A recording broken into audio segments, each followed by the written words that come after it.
Hey everybody, Corstian, great hair as always, great stash, great goatee you got going on there. How was your 4th of July? Did you do anything fun? I was out of town, had a little family reunion, so it's kind of chill. That caught up with some family, so that was nice. Yeah. Not to mention, you made a great dynasty trade some time ago, so that was too. fun. Yeah.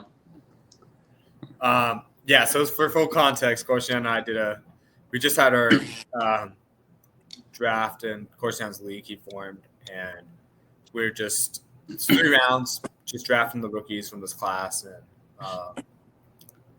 I was pretty happy with what I came out considering my needs of the team. In fact, I didn't have a starting running back outside of Joe Mixon. And you're supposed to start a minimum of 2 running backs. So yeah, I had the 7th overall pick. Guy wouldn't budge for Ashton Genty and trading out of the 1. So I had the choice of Travis Hunter, but I didn't take him because I also had the 6th overall pick.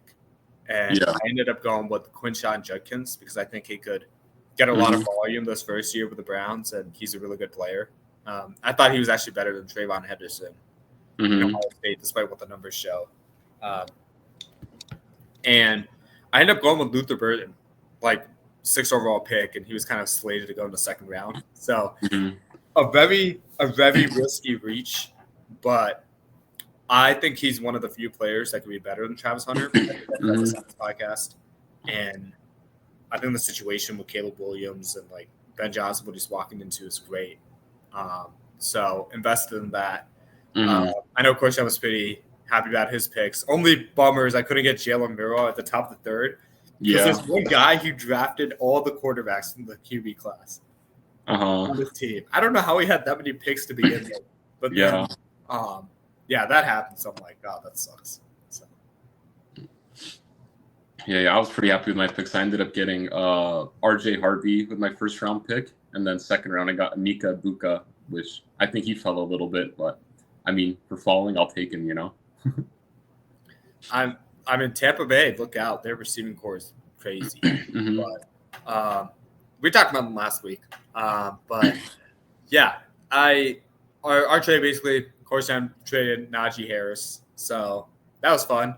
I needed a running back, and I was willing to fork over a 2nd round pick, get an extra 3rd, and trade for him. And then I had some roster issues, so I made an investment in DeAndre Hopkins, and I got an extra pick out of it and traded away Jalen Hyatt.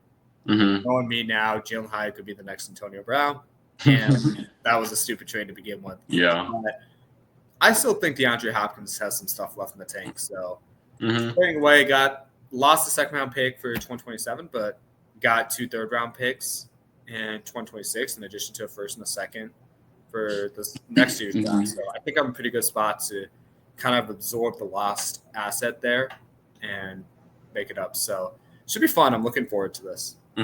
Yeah. I'm excited for the season though. A lot of fun. I'm excited for all the rookies. Obviously, I didn't pay attention as much as I feel like I should have pre-draft, and so now post-draft, there's all these guys that I'm looking at. I'm like, ooh, this is actually kind of fun, and so it's exciting. See, especially how preseason shapes up. We get football this month, July 31st. Yeah, who would have thought it actually happened? I think we should have seen it coming with football being every single day of the week at some point this season. So.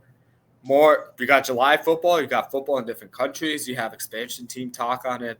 Football is ramping up now where you're kind of in the dead period between basketball and football seasons. So, very exciting. Let's talk about our division summer series. Let's not waste any more time. AFC South. When you look at it on the surface, it seems like there's a dominant team standing head and shoulders above the division. But similar to the AFC West, every team got better. There's going to be the best brought up in each team. And Will Levis is not QB1. So I think I would consider this a win for this season. But kind of talk me through how you're viewing this division when you look at this year overall. Overall, I do agree. A lot of teams got better this offseason. I'm looking at the losses that a lot of these teams took. You could argue Jaguars got the worst, but also I think they had one of the stronger cores amongst just the 4 teams here. So, like they didn't step down too far, if any, at all. But I still think it's a really young division. I mean, you look at the ages of these quarterbacks. Trevor Lawrence at 25, 20, he's even that old. 25 years old, is the oldest quarterback in this division. So it's a lot of development needed, I think, within this division to kind of see where it can go. And so, I mean, some of these teams could make deep playoff runs, but just looking at overall, it feels like playoffs is still a good checkpoint, I guess, for these teams to go shoot for right now. Yeah, I think ever since I gave that bold proclamation about Anthony Richardson, it feels like I should eat my words because right now it's looking like Daniel Jones is going to win the starting job. Mm-hmm. And no disrespect to Daniel Jones, I never liked this game. Could I see that that's kind of disrespectful, but just a little bit. But there's the opportunity that he could be the next Sam Darnold, coming out of Minnesotaville and the quarterbacks that they have going on, and JJ McCarthy, my brother's pleasure. He has him in Dynasty.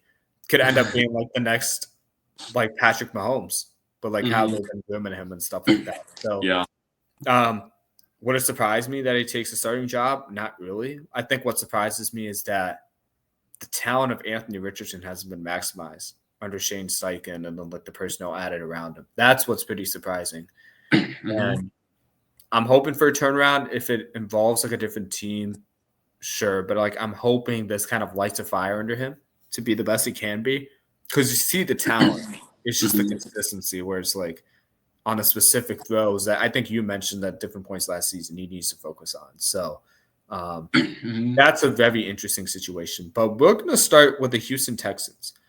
I think at the start of last year, just talking about this team, you would be like, oh, this team is a title contender based on how well they surprised everybody. And it's a clear-cut favorite to win the division. And in some cases, I probably still feel this way about this team. But they went from having, oh my goodness, they have Stephon Diggs and Tank Dell and Nico Collins. It's amazing. And suddenly when you lose Stephon Diggs, it's man, the Texans are in trouble, especially with their offensive line issues and whatnot. So just looking at their schedule here, I'll let you chime in here for a bit, Corstian, but it's really not a bad schedule when you look at it. It's once you get to mid-November and then maybe end of October, depending what kind of San Francisco we get, that's the roughest part of their schedule. But outside of that, they have a lot of winnable games. Where it's they might go 0-2 to start off the season just because Tampa Bay and the Rams are better than what people think. And maybe they might be 2-3 by the end of October. But I look at the end of their schedule and I'm this is great. This is a great turnout for them. So I have this team somewhere between 11 to 13 wins. 13 wins if they completely figure out what's going on with their pass defense and offensive line. If they fix those two areas, I think they're in pretty decent shape. Yeah, I think I wouldn't be surprised to see them, reach that 13-win ceiling. But I think a lot has to go right for this team in order for that to happen. I think maybe my expectations, maybe a 10-win season, maybe a 9-win season here for them, though. Not to say that it's going to be bad. I think they could, just with how competitive the AFC seems to have been getting over the past 2 to 3 years. I wouldn't be surprised for a 9-win team to potentially get in, just because, really, I feel there's a lot of toss-up games within the AFC that, I wouldn't be surprised to see, going back to their schedule, they could win against the Ravens, hypothetically, right? Obviously, Ravens, in my head, are a more dominant team. Would not be, more often than not, I will say the Ravens beat them in week 5. But, Texans are still a good enough team with both pieces on offense and defense that like an upset win is not an unlikely outcome out of that game. And so like I think a lot of teams in the AFC that are kind of like on this up and coming group will be around that like 9 to like maybe 11 win range, where it's going to be really, really tight towards the end of the playoffs. I think we saw this last year too, with like a couple really elite teams kind of getting hot towards the end of the season, just barely missing out of the playoffs. Yeah. I hear you. I think the one thing that could, and you saw this when Joe Mixon was healthy on this team, like just how much, because going into last season, their issue was running the ball and how they always had to pass just to keep up with teams. That's where you saw C.J. Stroud at his best. And now you look at the additions they make with like Cam Robinson, Laken Tomlinson, Jake Andrews, Blake Fisher, the amount of assets they poured into that, as well as the receivers. And like this is a team that can compete with everybody. Mm-hmm. And I think the biggest move they made this season, where not enough people are talking about, is with the health of Joe Mixon in question. Nick Chubb signing with the team. I get it. He's coming off of probably his third or fourth significant injury since like college. And you're like, this guy is such a big risk because he could just get injured again. But I think going on a 1-year deal, there's not a lot to lose. And you could end up having a top 5 back in the league, spearheading this offense behind what the offensive line is and giving them relief. And you put that with C.J. Stroud and the weapons he's got, I believe it. I know their offensive coordinator was going for changes, but I'm not out on Nick Chubb. And I think this signing was a huge get for this team. I don't think it's getting enough buzz. Yeah, and it's always just tricky to like gauge how running backs will recover off of these big time injuries. Obviously, he's done it before. We've seen examples of this happening before. Adrian Peterson, Frank Gore have had major injuries and then come back and still been dominant since. But then you look at other running backs, and I feel like the cases where they come back as good or better is a lot less than the guys that have a promising career ahead of them. They get that big injury and then they just don't seem to get back to form. With how much experience Nick Chubb already has in the league, it's always just a toss up. But I think if they can still get like 60% of like what Nick Chubb was doing, back in the day, at least for this season, I still think that'd be a considered win for the Texans. Like, I don't know how much more you're expecting out of him, especially because, you already have Joe Mixon ahead. I feel like Dameon Pierce, while hasn't been as good as his rookie season, is still like a serviceable backup. And then they also did draft Woody Marks. 4th round pick out of USC. Yeah. So they drafted a running back too. So it's like they're not limited to Nick Chubb, but it's like kind of a nice safe gamble, I think, for them. And then even with losing Stephon Diggs on the offensive side of things, he was out most of the season, unfortunately.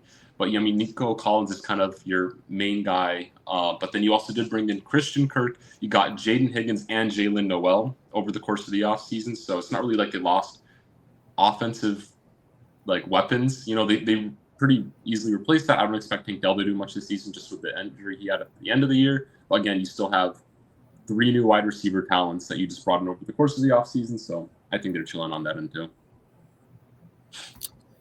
I think the thing with him is, I get it. He's 30 and he's 2 years away from doing 3 ligament tearing in his knee for a second time, by the way.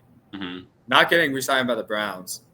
And he took less money for reported other locations. And he didn't produce at a high level when he returned for a short stint last year. And I see all these narratives, right? And I'm like, okay, it's fine to be concerned about him. But considering the deal he got, this is a no-brainer for the Texans. I think not a lot was said about like how bad the Browns' offensive line was, because a lot of people are like, Deshaun Watson looks completely terrible, and then like whoever you put behind that line, it was really bad. And despite him showing up, you still got stacked boxes. You have guys like Mike Tomlin saying he looked like the same player he was before the injury. And when you hear that description, it's like, okay, it's just a matter of like time and getting comfortable and confident in your knees and feet and stuff like that. And I think he's there. That's why I'm not out on him yet.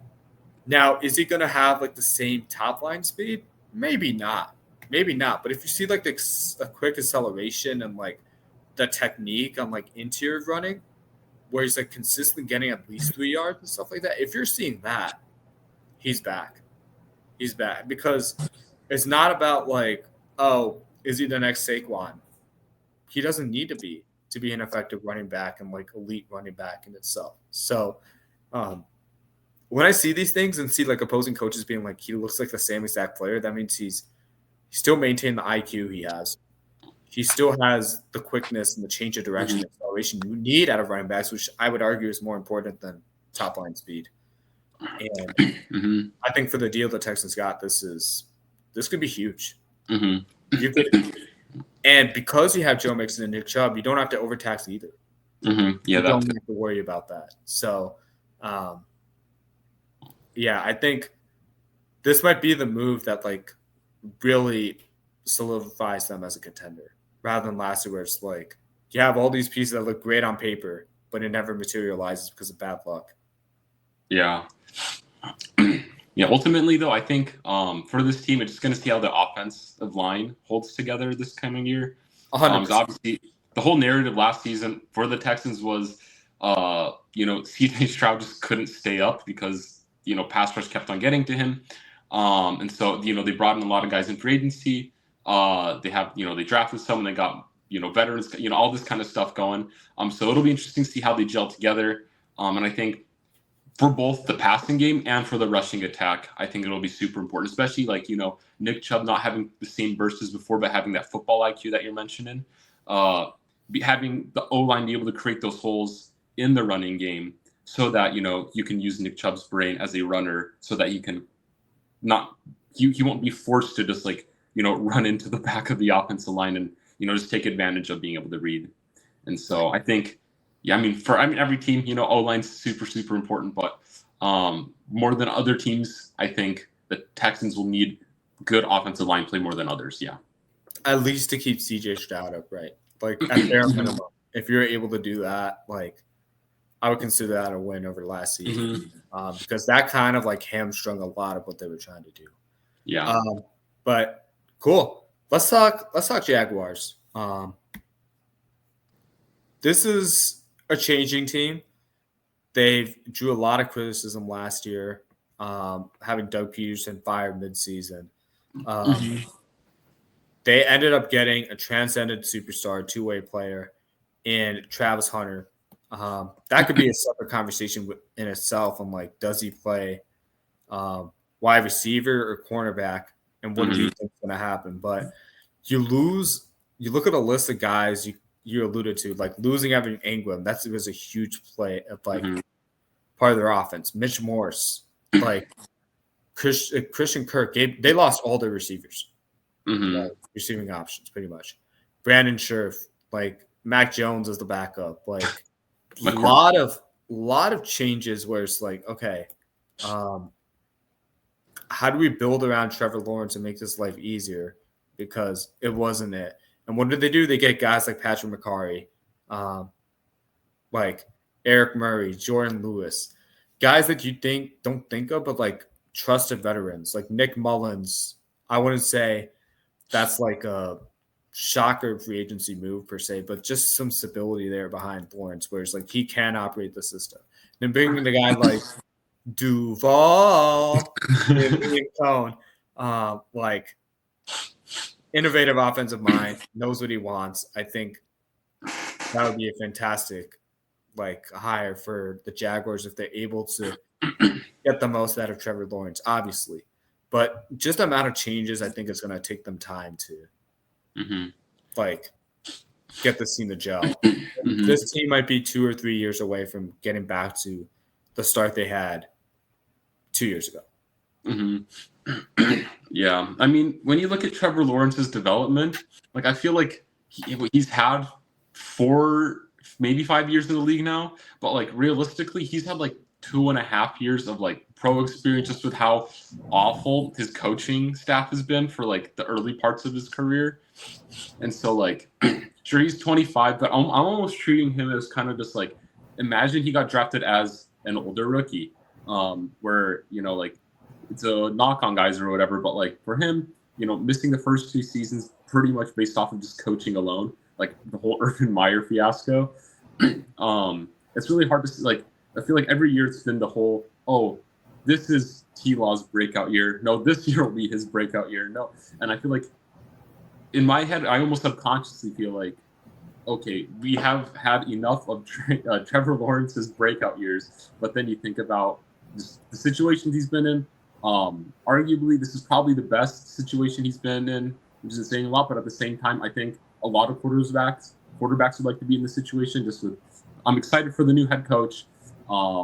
Brian Thomas was one of my favorite rookies coming out last season, and I'd argue that, you know, within the next year or two, if he keeps on playing like he does, he'll be in that tier 1 wide receiver conversation with like the likes of Justin Jefferson, Jamar Chase, CeeDee Lamb, Puka Nacua. You know, so I think he's really close to already hitting that stage. And so now you got Trevor Lawrence with one of the better receivers in the league. He paid Diane Brown $10 million to play here. Travis Hunter's an exciting pick. You know, hopefully the running back situation kind of balances out a little bit more. Travis Etienne did not play that good last season. Tank Bigsby was all right. They drafted Bashal Tutin.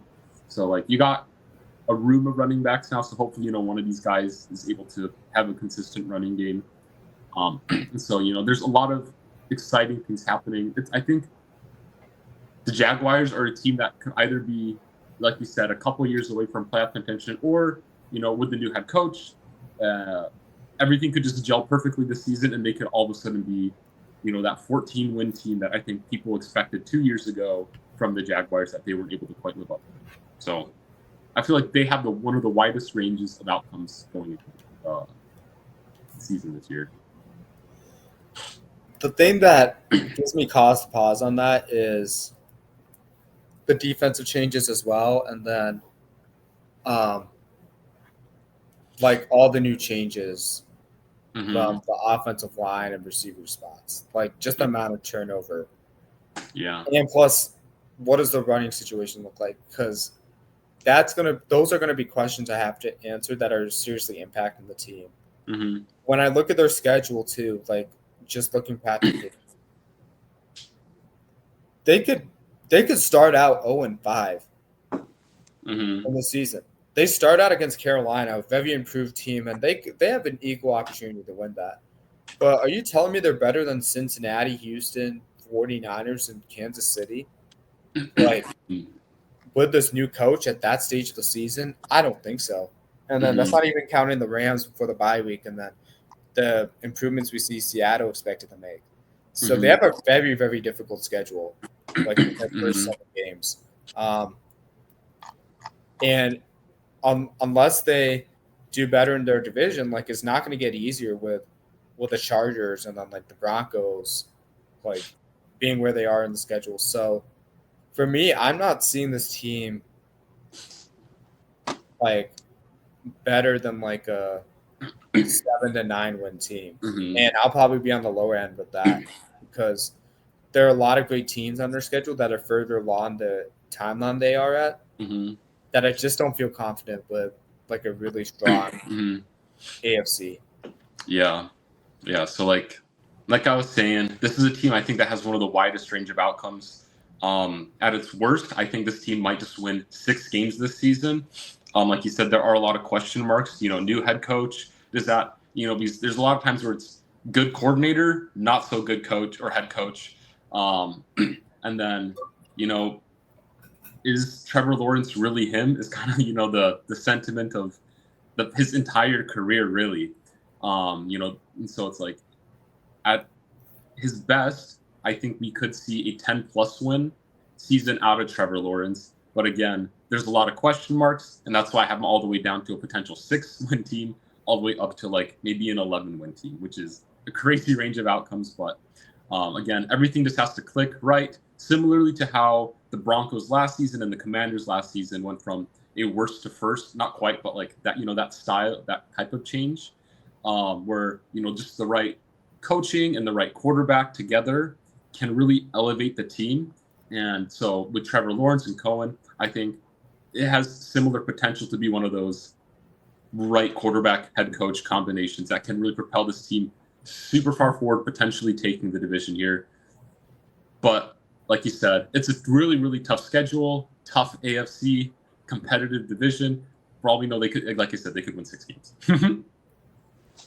Yeah, I mean, the one guy I'm keeping my eye on, he's rookie, taken early. Everybody was hyped on him, but like Travis Hunter, like the fact he's getting rave reviews about explosive in and out cuts is great, but it's like over the course of an NFL season, like you have Travis Kelce going to the public and saying we're just gonna run go balls at him every single play, and like just tie him out in the defensive end. So like we know what his route tree is going to be on offense because he doesn't want to run with that far out. But like he's been doing that since college, and like people tested Colorado in that way in college.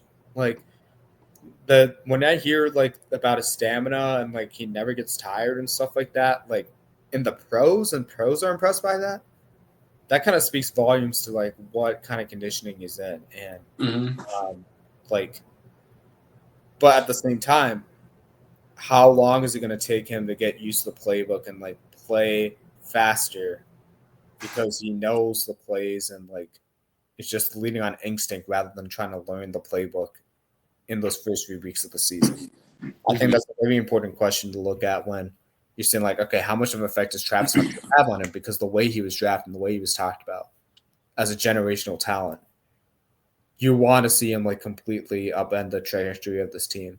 And that's not a real expectation to have for somebody just joining the league. It's unfair. But if this team goes anywhere, it's probably because of the effect he has, because he's going to elevate Brian Thomas. Brian Thomas is going to give him the one-on-one matchups to show his athleticism and win those matchups. And he's a guy I'm keeping my close eye on. Yeah. Yeah, it's just a really young team, a lot of excitement. So again, I mean, every team I feel like I'm excited to kind of see how it pans out for them. Especially just being like the fantasy nerd that I am. It's just fun to see like, who breaks out, who's kind of a dud, who performs as we expect. Plus just seeing how the playoff race shapes up, by midseason is also exciting. Yeah, I mean, everything looks great on paper until you see week 6 of the season, So this is the time where like everybody can make the Super Bowl. Especially a Daniel Jones-led Colts team, like 100%. That was the only thing holding them back. And I think when you look at like what Daniel Jones is doing in 11 on 11s and like how Alec Pierce has become like a big focal point, and like winning 50-50 balls in camp, that's a big sign of it. But like overall with this team, the one thing they haven't figured out yet is the quarterback. And it's been a conversation since Andrew Luck has retired. They invest in Riley Leonard in the draft. They get Daniel Jones, but they really want to see big improvements out of Anthony Richardson. So this is kind of the first year he's faced like direct competition. And then when you add a guy like Tyler Warren to help out with the offense, and then you have Latsu going into his second season, and then you make the additions you do, like with Ward and Bynum.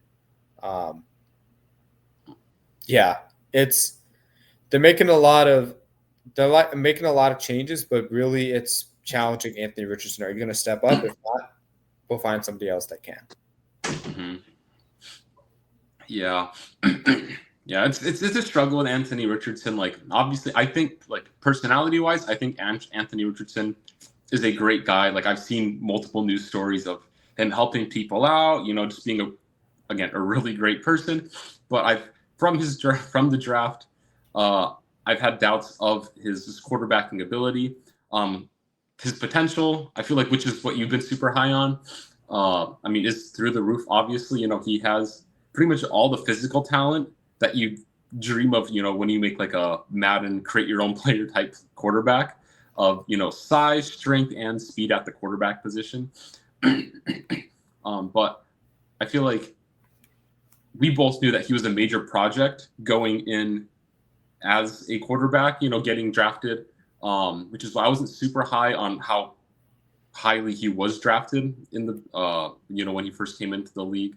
And I think we've seen some of those struggles be evident. And just the struggle is when you draft a quarterback that high, it's like, sure, every rookie has room to grow, but you draft a quarterback that high and it's almost like we need you to start as soon as possible because we invested so much draft capital into you, versus, having him properly sit and actually like acclimate to the game. And then there's the whole balance of, actually getting play time is the best form of, just getting ready for NFL speed. And so it's a real struggle. But then over the course of the offseason, we haven't really seen him take the necessary steps as a passer to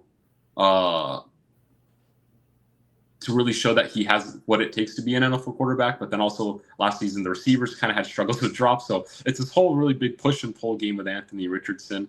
And there's the debacle last season where he said he got tired, so he pulled himself out of the game. And you're like, come on, man. Do you want to play quarterback or not? Because that got you benched. But then you're like, oh, maybe getting benched is that good mental reset that you need. And then he comes back and then he doesn't play that much greater anyways. And so you're like, come on, Anthony Richardson, do something, please. That topic was huge. It was overblown and discussed at length. But at the same time, he didn't help himself when he said it. So there's been a lot of attention on him since he's been drafted, and most of it has been completely unnecessary. Looking at their schedule though, it doesn't even get better because I looked at the last 7 games. I'm like, okay, that's brutal, and then I'm like, okay, maybe Miami and Tennessee might be games I'm confident in them winning, but the rest of the schedule, I'm like, all these teams are on par with them, if not better. Mm-hmm. And I don't see this team exceeding 5 wins this season. Mm-hmm. It looks pretty, unless Anthony Richardson comes back and plays out of his mind to the potential I know he can. This does not look great for this team because Denver's improved. Miami could easily turn it around week 1. Surprise. Los Angeles is competing for a division title. Both the Rams and the Chargers. And then got Pittsburgh, new quarterback, Atlanta, exciting quarterback. And then you got all the elite teams after. And that's not a fun spot to be in if you're the Colts. But that's kind of the reality looking at it. It's a very difficult schedule. Yeah. Yeah. For the Colts, I have them winning 4 to 7 games. Like you said, it's a tough schedule. But then you look at the offense and the defense, and outside of the quarterback position, I have faith in a lot of just what they have on the rest of the field. Obviously, I'm a huge fan of Jonathan Taylor. They got Khalil Herbert, DJ Giddens, which I like. I really like their wide receivers, despite some of the struggles they had last season with Michael Pittman, Alec Pierce, Josh Johnson. You even have Adonai Mitchell at the number 4, which I think is great for them. I'm a huge Josh Downs fan since he got drafted. I was a huge fan of his. Kind of a bummer I wasn't able to get him in Dynasty or in a couple other leagues I'm in. But I like their offensive line. I do like pieces they have on defense. DeForest Buckner's been a staple. I'm a fan of Laiatu Latu. Zaire Franklin is good. I like Nick Cross, Cam Bynum, Shavarius, Kenny Moore. They have really good pieces top to bottom. It really is just how the quarterback plays. And even if, Anthony Richardson takes a couple steps forward, I still think he has a lot of room for improvement. And so like I said, 7 wins feels like the ceiling. An improved Anthony Richardson getting them to 7 wins, I think it would be a huge win for the Colts. Gives them confidence in, maybe Anthony Richardson can be our guy. If he struggles, they're down to around that maybe 4, even 3 win range, and they'll probably have Daniel Jones play at that point. Daniel Jones playing, in a way, I think gets to maybe like the 5-6 win range. I think that narrows down what they can do, or maybe they don't have quite the highest ceiling, but they also aren't as bad as they could potentially be. So it's a tricky situation. Yeah, they might be in the position to draft quarterback next season, which would suck for Richardson, but you got to get better. But then at that point, it's like, do I completely fire the GM and the head coach too? I'm like completely start over, especially with like Jim Irsay, sadly passing away, and like the ownership changes. You don't know what they're gonna think. And the way I think I look at this too is, you mentioned some of the pieces, and I in particular I like Giddens a lot as well. Khalil Herbert, I've always liked him in Chicago. I think he should have got more opportunity there. But like Adonai Mitchell, he didn't have that much effectiveness last season. He has a chip on his shoulder, like where he was getting open and whatnot. It's kind of just being like, how do you work on the little things? Because he had 23 catches, 312 yards, and 0 touchdowns out of all the games he played. So he was basically a non-factor, to put it bluntly. And then you got a guy with like Tyler Warren with like tons of potential. Like tight end has been like a revolving door where they have all these like interesting archetypes like Mo Ali Cox and Jelani Woods, and they're simply not able to find the answer there. So when you pair these guys that are really strong, Michael Pittman Jr., Alec Pierce, and Josh Downs, they have everything you would think of they need from a skill possession standpoint. And then you got the pass rush. I really love Kwity Paye and like Latu, like the combination they brought in. They poured a lot of assets into there. So the team has all the potential it can be. They just need the trigger man to be an elite trigger man. Yeah, and like, I don't know. And like also, I mean, just them sucking next season would put them in a significantly better spot to draft, someone really high that could be a game changer for them. Because I mean, you look at the last 2 seasons as well, where they went 8-9 and 9-8. So it's like not good enough to make the playoffs, but also not good enough to get one of the premier picks that you want in the draft. And it feels like if they are competitive this season, they're just going to be kind of in a similar boat where it's like, oh, we're okay as a team, but we're not going to be able to get, the premier elite guys that everybody wants in the draft without trading up. So, I mean, it would suck to lose as a Colts fan, but I don't know. It's, again, very tricky just with the whole Anthony Richardson situation of like, I hope he gets good. But, yeah, he's had his struggles. Fingers crossed, though. I still have hope, but it's very limited at this point. Yeah. Okay. Tennessee Titans, I have a lot of hope. Will Levis is not starting. So there's that. We'll start there. Yeah. But I don't think it's looking great for them either. I know we said each team got better on paper coming into the season, but when I look at the schedule and where this team's at, like just trying to start out with a first-year QB and like what they got on paper, it's Saints. I think that's an automatic dub. New England maybe, but like other than that, just like the Colts, it's like I find it very hard to believe they'll be able to pull out more than 5 wins either. So there's just a lot of great teams like in the AFC on their schedule. So that's what makes it difficult. Yeah. But from a roster perspective, just scrolling over here, I have some issues there too. Like you don't have a guy that I'm confident it's like a starting running back position. I know this is weird because I was pounding the table for Tajay Spears. And I'm hoping he kind of takes over the backfield in this second season. But Calvin Ridley, I never really considered a wide receiver 1. Tyler Lockett, not really either. And like Treylon Burks, we've seen the story before. And it's really the top receiving option that stands out to me is the tight end, Chigo Okonkwo. That's a lot of budding potential. But then you go and invest 2 assets in the wide receiver position on like guys that are underrated, but guys I like with DK and Iomanor. Like that is, and like Gunnar Helm was like pretty nice at Texas.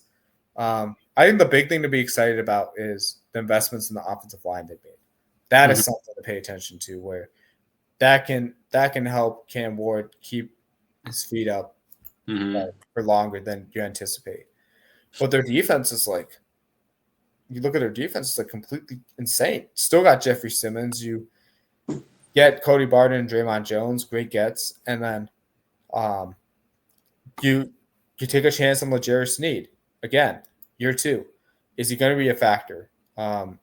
Like there's a lot of like legal stuff that kind of impacted him last year, and the quad injury, but you hope to see like a healthy Sneed this season, like have a huge impact, because we saw him on the Chiefs and he was a freaking shutdown corner that made Tyreek Hill rethink like what he was doing on the field. So if you can get that guy from them, that'd be a huge help.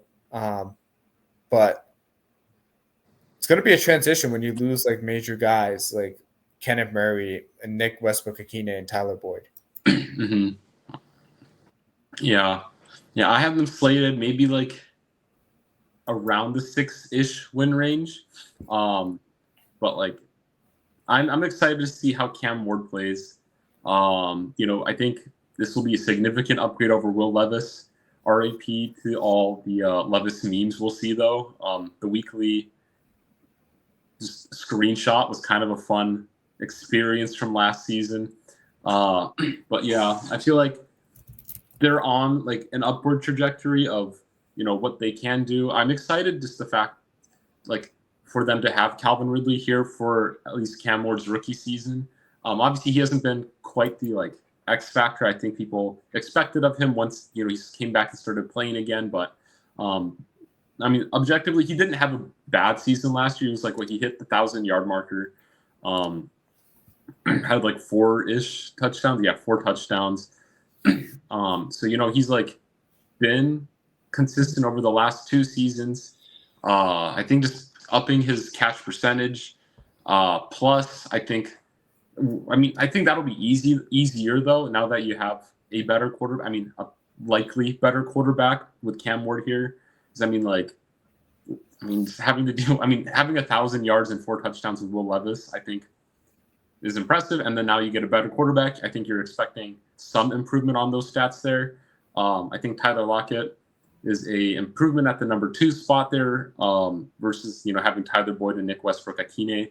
Traylon Burks sucks that he really never panned out, even though he's supposed to be the A.J. Brown replacement. Van Jefferson's a whatever 4. And then, yeah, I'm not super familiar with the other receivers they drafted, but yeah, I don't know. I think this is an all right spot for, having a developing quarterback. I think we've seen worse situations for rookie quarterbacks.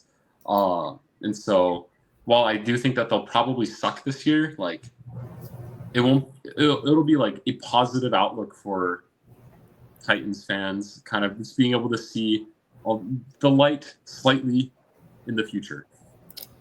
The thing they should be worried about this season is how is Cam Ward progressing? Are things trending up? Is he developing? Is he growing week after week after week? It shouldn't be the barometer of like, are we going to finish above the basement of the division? Because we want to build a sustainable team. They don't have the personnel going into this season.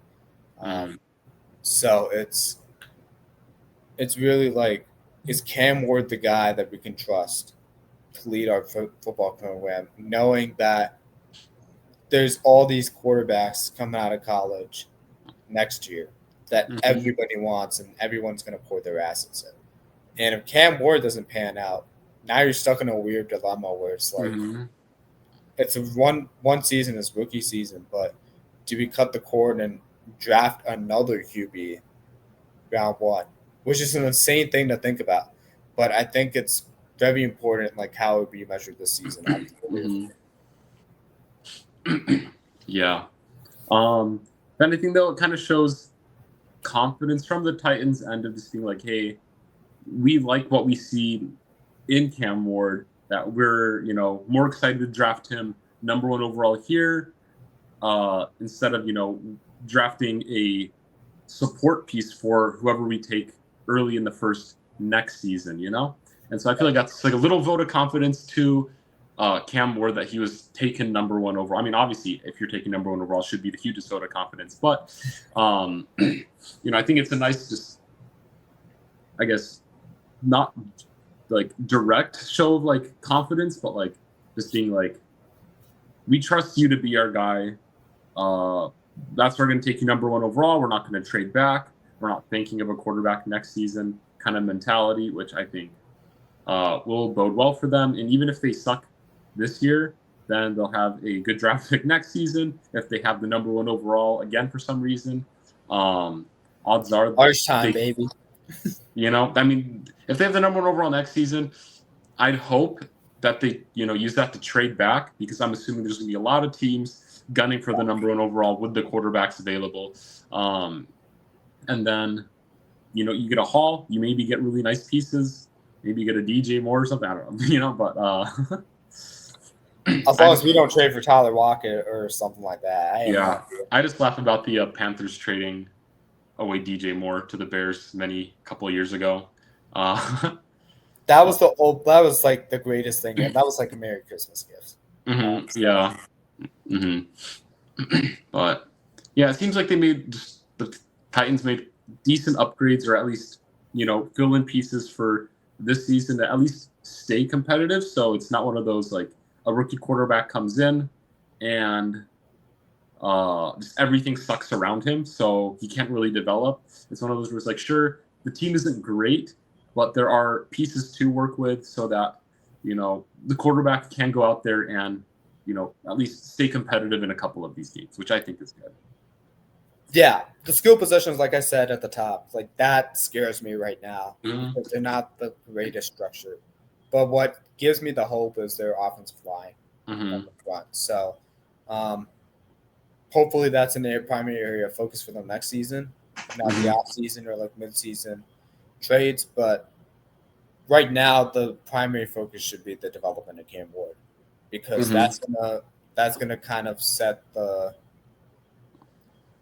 strategy for this team moving forward. So, thank you guys so much for watching. We hope you enjoy this series cover. I think I'm pretty clear. I have the Houston Texans coming out of this division.